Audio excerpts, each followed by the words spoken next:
Assalamualaikum warahmatullahi wabarakatuh.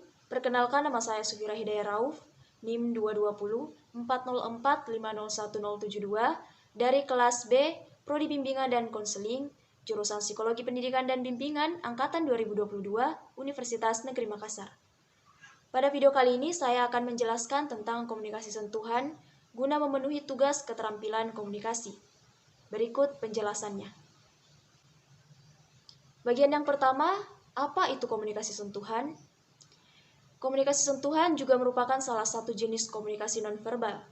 Berkomunikasi melalui sentuhan bisa digunakan untuk mengomunikasikan berbagai emosi, misalnya kasih sayang, keakraban, dan simpati. Sentuhan adalah suatu nilai komunikasi nonverbal yang sangat penting.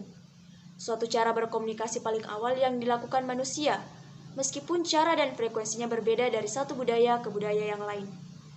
Studi tentang sentuh menyentuh disebut haptika atau haptics. Sentuhan adalah perilaku nonverbal yang multimakna, dapat menggantikan 1000 kata. Menurut Heslin, terdapat 5 kategori sentuhan yang merupakan suatu rentang dari yang sangat impersonal hingga yang sangat personal. Kategori tersebut ialah yang pertama, fungsional personal. Di sini sentuhan bersifat dingin dan berorientasi bisnis. Misalnya, pelayan toko membantu pelanggan dalam memilih pakaian. Kemudian yang kedua, sosial sopan.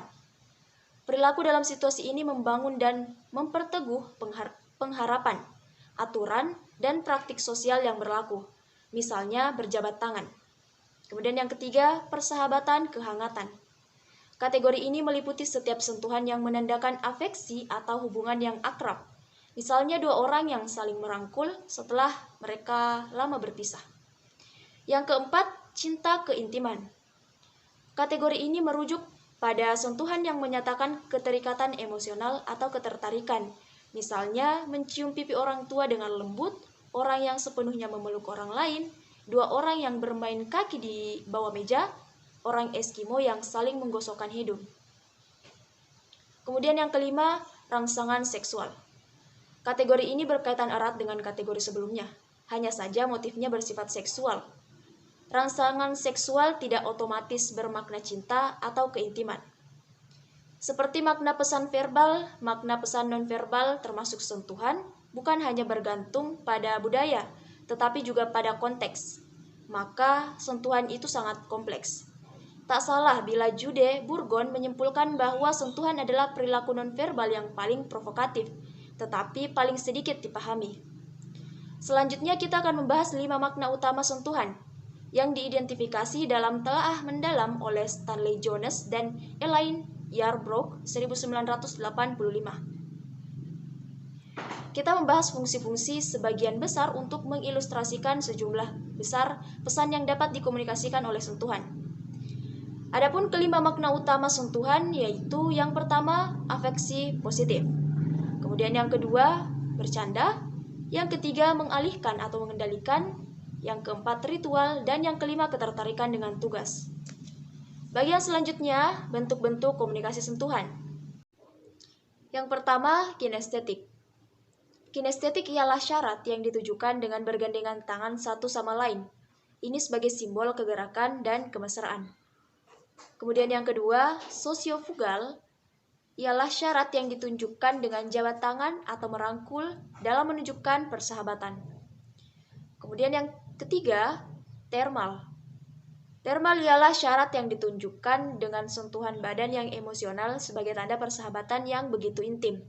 Misalnya, menepuk punggung karena sudah lama tidak bertemu atau memberi semangat kepada teman.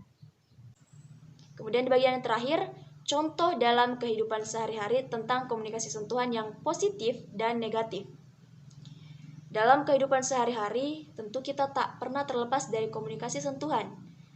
Sentuhan baik atau sentuhan yang positif adalah sentuhan yang menimbulkan perasaan nyaman dan aman, bahkan membuat kita merasa disayangi.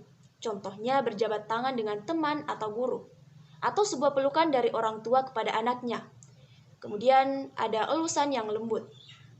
Sementara itu, sentuhan yang negatif adalah sentuhan yang membuat merasa tidak nyaman, marah, dan sentuhan yang membuat kita merasa terluka secara fisik maupun perasaan.